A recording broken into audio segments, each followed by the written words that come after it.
The Greek default in 2012 was one of the most significant events in the history of financial markets and the European economy. This event not only affected the economy of Greece itself, but also had a major impact on the entire European Union and the global financial system. In this text, we will look in detail at the causes, consequences, and key factors associated with Greece's default.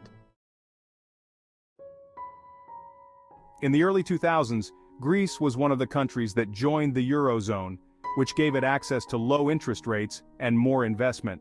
However, as its debt burden and budget deficit grew, the country's situation began to deteriorate. By 2009, it was clear that Greece was facing serious financial problems. The country's budget deficit reached 12.7% of GDP, which was twice the acceptable level set by the European Union. Several factors led to Greece's default in 2012. 1. Economic problems. Structural problems in the economy, including low competitiveness, high debt, and poor public administration played a key role. 2. The global financial crisis.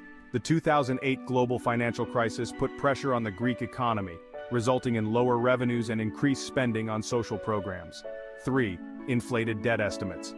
In 2009, the new Greek government announced that previous estimates of public debt had been significantly underestimated, leading to panic in the financial markets. And 4. An inefficient tax system. High levels of tax evasion and inefficient tax administration have exacerbated fiscal problems. In 2011, when Greece faced the possibility of default, the government began negotiations with international creditors, including the International Monetary Fund and the European Union, on a bailout program.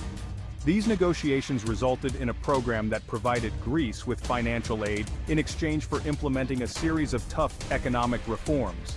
However, in 2012, when it became clear that the bailout program was not producing the expected results, Greece announced the largest default on government bonds in history.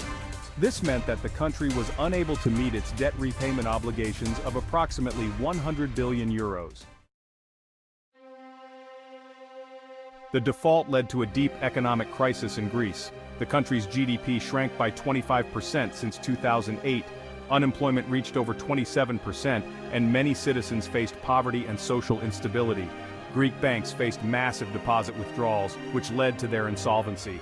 In 2015, banks were temporarily closed, and the government imposed restrictions on cash withdrawals. The default and subsequent economic crisis led to significant political changes in the country.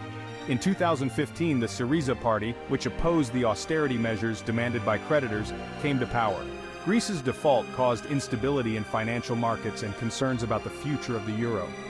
European leaders and international organizations began to reconsider their approaches to financial support for highly indebted countries. After the default, Greece received 2 bailout programs from the European Union and the International Monetary Fund that totaled about 260 billion euros. These funds were provided in exchange for implementing tough measures to reduce the budget deficit, including social spending cuts, tax increases, and pension reform.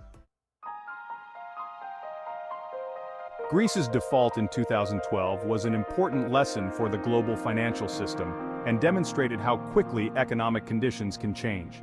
It also showed the need for reforms in public financial management and the importance of transparency and accountability in economic policy. Despite the difficulties, Greece continues to recover, and its experience can serve as a warning to other countries facing similar challenges.